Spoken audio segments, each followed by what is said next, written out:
आरा में बाढ़ आपदा के बीच एनडीए नेताओं के बीच छिड़ी तकरार, दोनों ओर से जुबानी जंग जारी। बाढ़ क्षेत्र की घोषणा को लेकर छिड़ा है विवाद, क्रेडिट लेने की मची है होड़। वीडियो जारी कर दोनों ओर से एक दूसरे पर की जा रही है बयानबाजी। देखिए आरा एक्सप्रेस न्यूज चैनल की खास रिपोर्ट। बिहार के आरा में बाढ़ प्रभावित क्षेत्र की घोषणा को लेकर इन दिनों एनडीए नेताओं के बीच तकरार चल रही है, जहां इस जुबानी जंग में जदयू और भाजपा खेमे के कद्दावर नेता आमने सामने हैं, जिसको लेकर दोनों ओर से एक दूसरे पर जुबानी हमले भी किए जा रहे हैं। इधर नेताओं के बीच बढ़ रही तकरार की वजह से गंगा तटवर्ती इलाकों में रहने वाले बाढ़ पीड़ितों में भी ऊहापोह की स्थिति बनी हुई है कि क्या सच में उनका इलाका बाढ़ प्रभावित क्षेत्र घोषित हो चुका है या नहीं, जो इनके लिए एक गंभीर विषय बना हुआ है। ग्रामीणों की माने तो बाढ़ प्रभावित क्षेत्र घोषित होने के नाम पर कई गांवों में लोग सूची बनाने की भी प्रक्रिया कर रहे हैं। वहीं इस कारण अब विभीषिका का दंश झेल रहे लोगों के सामने बड़ा सवाल ये हो गया है कि आखिरकार वो किसकी बात पर भरोसा करें। तो आइए जरा आपको सबसे पहले इस तकरार की वजह कैसे शुरू हुई इसको समझिए।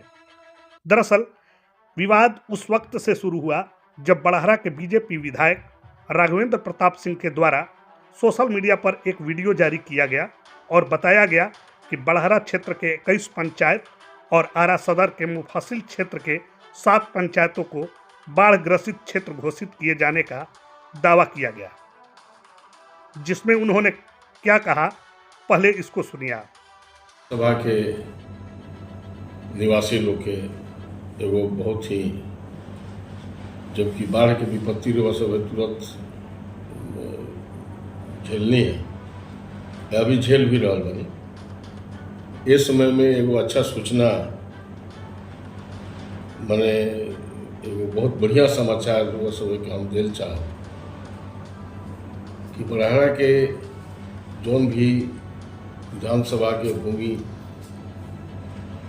बाढ़ से आंशिक रूप से ग्रसित होके या पूर्ण रूप से ग्रसित होके एकरा के बाढ़ग्रस्त घोषित कर दिए, जोना के बार बार ये चिंता व्यक्त कल जात रहे। और साथ साथ में कुछ ऐसा एक बरसाती ऐसी लेखा नेताजी लोग आ गए बा, तो वो लोग तरह तरह के बात कहते रहे कि ना हुई।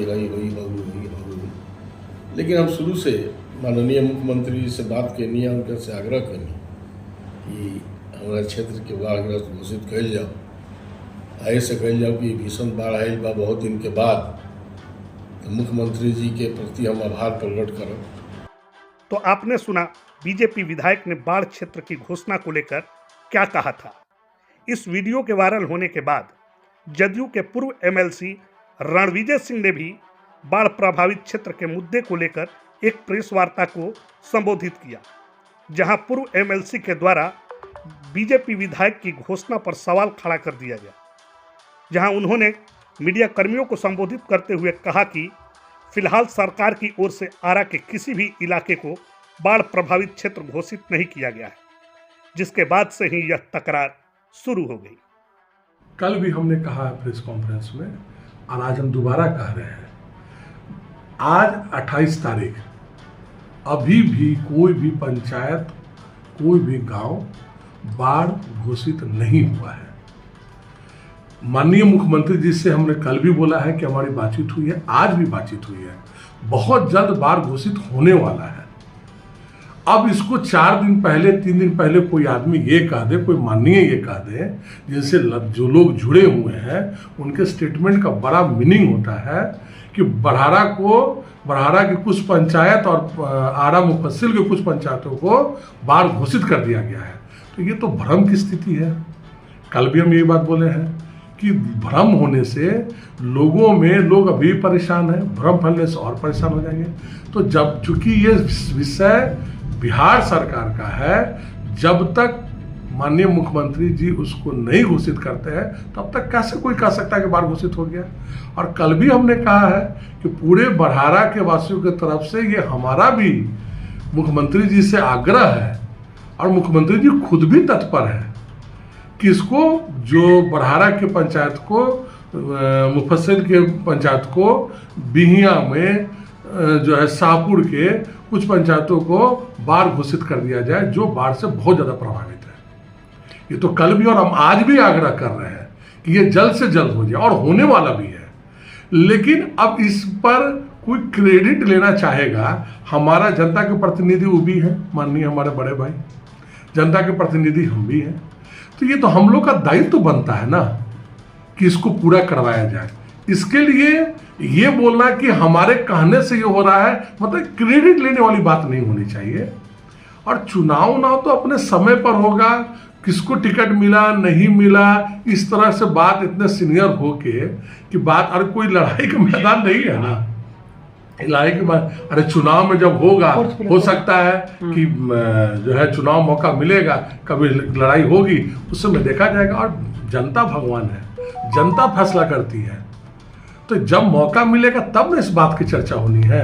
अभी बाढ़ में इन सब चीज़ों का मौका, कोई बोलने का कोई मतलब है कि चुनाव आया तो चुनाव नहीं हुआ, पता नहीं वीडियो में क्या क्या बोले हैं। तो हमको लगता है कि बड़े भाई हैं, माननीय, हम तो पहले भी बोले सीनियर है, थोड़ा एज हो गया है, तो अब तो चलना है साथ में, जो है हम लोग तो जो है संबंध जो है मैंने ये है, तो इसमें कोई हमारा इनके बयान पे कोई हमारा टिप्पा टिप्पणी नहीं है। लेकिन कल भी हमने बहुत स्पष्ट बोला था, और आज भी हम बहुत स्पष्ट बोल रहे हैं, 2-3 दिन के अंदर बड़हारा को बाढ़ घोषित कर दिया जाएगा। माननीय मुख्यमंत्री जी लगे हुए हैं और उनकी पूरी इच्छा भी है। डीएम साहब से सारी सूची रिपोर्ट मांगा जा रहा है, लेकिन 3 दिन पहले ये कहा जाना कि बड़हारा को बाढ़ घोषित कर दिया गया पंचायत को, ये कहीं का औचित्य है? क्यों इतनी हड़बड़ाहट है, इतनी बेचैनी क्यों है?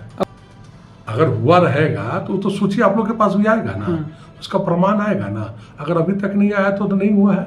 लेकिन हमारा, मैं दोबारा बोल रहा हूँ कि मेरा खुद का हमारा विनम्र निवेदन है कि उसको बाढ़ घोषित कर दिया जाए, हमारे भी मांग यही है। लेकिन उसको बिना बात का कि 3 दिन पहले हो गया, तो इसी बात को लेके हमारा प्रेस कॉन्फ्रेंस में सिर्फ ये था। बाकी हमारा कोई वाद विवाद नहीं है। अब चूंकि बाढ़ है, लोग परेशान हैं कहीं ना कहीं लोगों में, तो हमारा उनका एक जिम्मेवारी बनता है कि इसमें हम लोग सहायता करें।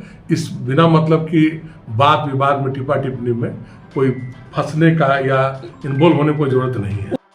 इधर बीजेपी और जदयू के पूर्व एमएलसी के बीच वाद विवाद थमा भी नहीं था कि इस पूरे प्रकरण में मुख्यमंत्री नीतीश कुमार की हनुमान कहे जाने वाले नेता छोटू सिंह की एंट्री काफ़ी दिलचस्प हो गई, जहां बाढ़ प्रभावित पीड़ितों की सहायता के दौरान जदयू के राष्ट्रीय महासचिव छोटू सिंह ने भी दावे के साथ ये कह डाला कि अभी तक इस इलाके में बाढ़ प्रभावित क्षेत्र घोषित नहीं किया गया है, लेकिन हम सभी लोग बहुत जल्द मुख्यमंत्री जी से मिलकर बड़हारा, शाहपुर और आरा मुफस्सिल के इलाके को बाढ़ प्रभावित क्षेत्र घोषणा करने का आग्रह करेंगे।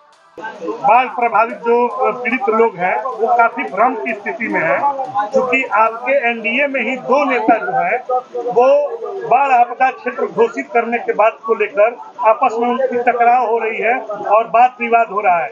क्या आप नीतीश कुमार के हनुमान माने जाते हैं? आप बताइए कि इस क्षेत्र को बाढ़ प्रभावित क्षेत्र घोषित किया गया है या नहीं? देखिए, हम विवाद में नहीं फंसना चाह रहे हैं और मैं कोई राजनीति नहीं करना हूं, क्योंकि मैं यहाँ का भगिना हूं और आपके माध्यम से पूरा भोजपुर नहीं, पूरा देश विदेश में भी मेरा न्यूज हमसे लोग जुड़ा हुआ देखता है। ये अगर घोषणा होता तो आपसे ज़्यादा, हम लोग से भी ज़्यादा तो आप जानते हैं, जब तक मुख्यमंत्री का आदेश हम लोग नहीं देखेंगे, नहीं पढ़ेंगे, हम भी प्रभारी हैं, हमारे अध्यक्ष भी है, तो हम अभी कैसे टीका टिप्पणी, और हम उसमें नहीं जाना चाहते हैं। हमारा एक ही मकसद है कि हमारा भोजपुर के जो भी बाढ़ से परेशान हैं उनको हम लोग परेशानी से दूर करने के लिए, हमको अगर जदयू परिवार को अगर देह का खून लगाना होगा, तन मन और धन के साथ हम लोग भोजपुर के एक एक मतदाता और एक एक लोग के साथ हम लोग कदम में कदम मिला के चलने के लिए और इनके दुख सुख में साथ रहने के लिए हम लोग इनके साथ हैं। अगर आपकी सरकार है कि आप नीतीश कुमार से मांग करेंगे कि बड़हरा को भी बाढ़ घोषित किया जाए, बाढ़ प्रभावित। देखिए, हमारा 21 गो जो आप भी देखे होंगे 22 में 21 जो मेरा है प्रखंड, वो तो बाढ़ के चपेट में है। और हमारे मुखिया ऐसे हैं, आप भी जानते हैं, वो ऐलान करके बोलते हैं, आज इन्हीं का दिन है कि बड़हरा में पटना से आप आ जा रहे हैं 45 मिनट में। पहले ऐसे ऐसे ट्रक ऐसे ऐसे बस होता था। अगर जो भी मुख्यमंत्री जी का स्टेटमेंट आया है, ललन बाबू का स्टेटमेंट आया है कि जनता के हित में जो होगा वही फैसला माननीय मुख्यमंत्री जी का होगा। तो आपने सुना कि किस तरह से बाढ़ प्रभावित क्षेत्र की घोषणा के दावों को लेकर एनडीए नेताओं में यह वाद विवाद तूल पकड़ते जा रहा है, जिसकी चर्चा सिर्फ बाढ़ प्रभावित क्षेत्र के लोग ही नहीं कर रहे हैं, बल्कि इन नेताओं की जुबानी जंग पर विपक्षी खेमा भी खूब मजा ले रहा है। तो ये थी आरा एक्सप्रेस न्यूज चैनल के लिए संवाददाता सूर्यांश सिंह की विशेष रिपोर्ट।